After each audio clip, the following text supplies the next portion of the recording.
পরের জায়গা পরের জমি ঘর বানায় আমরা রই, আমরা তো এই ঘরের মালিক নই।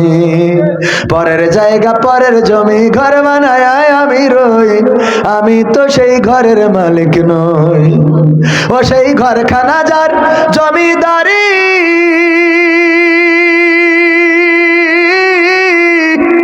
আমি পাই না তাহার হুকুমদারি। ও সেই ঘরখানা যার জমিদারি, আমি পাই না তাহার হুকুমদারি। আমি পাই না জমিদারের দেখা, পাই না জমিদারের দেখা, মনের দুঃখ কারে কই, আমরা তো সেই ঘরের মালিক নই। পরের জায়গা পরের জমি ঘর বানায় আমরা রই, আমরা তো সেই ঘরের মালিক নই। জমিদারের ইচ্ছা মতো দেই না জমি চাষ, তাই তো ফসল ফলে না রে দুঃখ 12 মাস। জমিদারের ইচ্ছা মতো দেই না জমি চাষ, তাই তো ফসল ফলে না রে দুঃখ 12 মাস। আমি খাজনা পাতি সবই দিলাম, তবু জমি আমার হয় যে নিলাম। আমি খাজনা পাতি সবই দিলাম, তবু জমি আমার হয় যে নিলাম। আমি চলি যে তার মন জোগায়া, চলি যে তার মন জোগায়া, আপনা নিলে না সই, আমি তো সেই ঘরের মালিক নই। পরের জায়গা পরের জমি ঘর বানায় আমরা রই, আমরা তো সেই ঘরের মালিক নই। আমরা তো সেই ঘরের মালিক নই, আমরা তো সেই ঘরের মালিক নই। তো পরের জায়গা পরের জমি, এই জায়গায় কিছু অর্থ কিছু সম্পদ একটু দিলে কি কষ্ট হবে? আমার হাতেও দিতে পারতেন। মা বোনদের মধ্যে যান, মা বোনেরাও অনেক মা বোন এসেছেন, তারাও দিবেন। আল্লাহ আমার মা বোনদের দেওয়াকে কবুল করে নিন।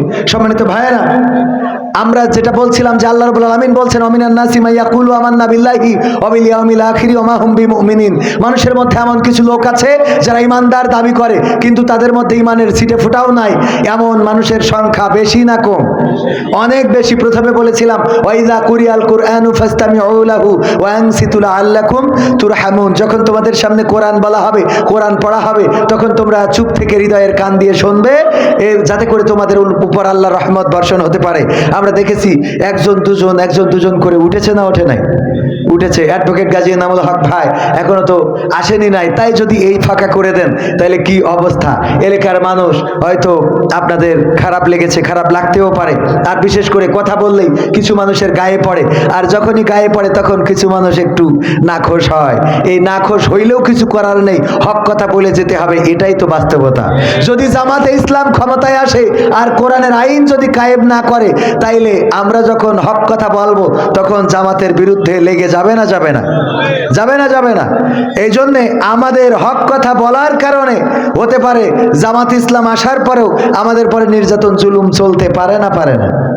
আবার বিএনপি আসলেও নির্যাতন জুলুম চলতে পারে, কারণ কোরআনের রাজ যারা চাইবে না তাদের সাথে আমাদের কোনো আপোষ থাকবে।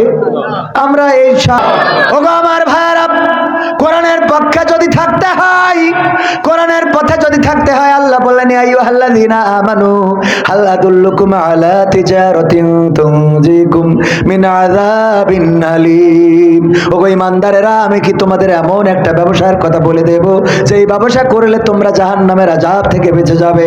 আল্লাহ বলেই পরবর্তী আয়াতে বলে দিলেন তুমিনুনা বিল্লাহি ওয়া রাসূলিহি ওয়া তুজাহিদুনা ফি সাবিলিল্লাহি বিআমওয়ালিকুম ওয়া আনফুসিকুম যালিকুম খায়রুল লাকুম ইন কুনতুম তা'লামুন।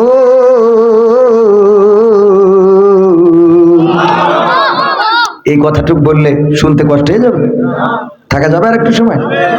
ভাইরা আমার, আল্লাহ রাব্বুল আলামিন বললেন সেই ব্যবসাটা হলো আমি আল্লাহর প্রতি ঈমান আনতে হবে, আমার রাসূলের প্রতি ঈমান আনতে হবে।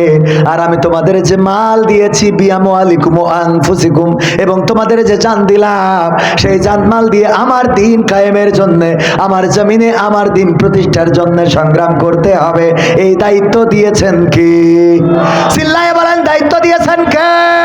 এই দায়িত্ব পালন করার দরকার আছে না নাই? এই দায়িত্ব যদি পালন করতে হয়, আমার খোঁজালি যুব সংঘ, খোঁজালিপুর যুব উন্নয়ন কি খোঁজালিপুর যুব উন্নয়ন সংঘ এই 3 বছর ধরে সমাজের অনেক কাজ করে যাচ্ছেন।